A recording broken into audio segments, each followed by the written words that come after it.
Jonathan, a lot of landowners use Landgate. They call us and they have questions specifically about carbon credits.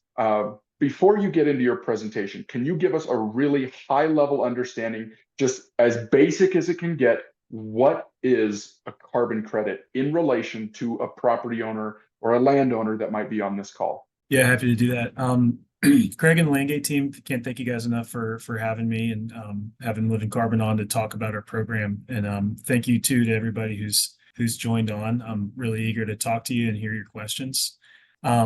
Yeah, at its simplest nature, a carbon credit is a certificate that a ton of carbon has been either sequestered or avoided from entering the atmosphere. And there are a large number of ways to do this. And as a result, there are a ton of different project types. So I'm talking about one specific project type today that we work on, which is reforestation.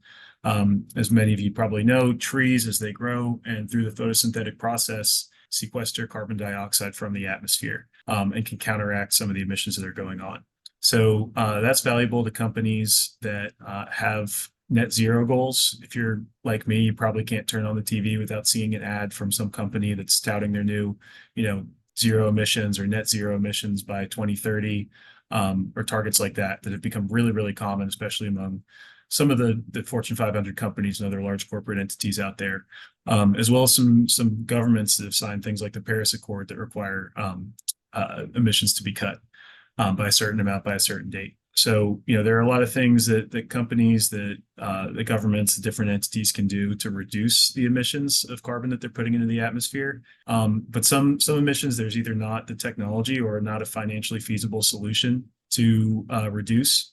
And so for some of these hard to abate emissions, entities with net zero goals will turn to carbon credits to offset those emissions. That may mean paying to plant a forest in one place. It may mean paying to protect a forest in another place.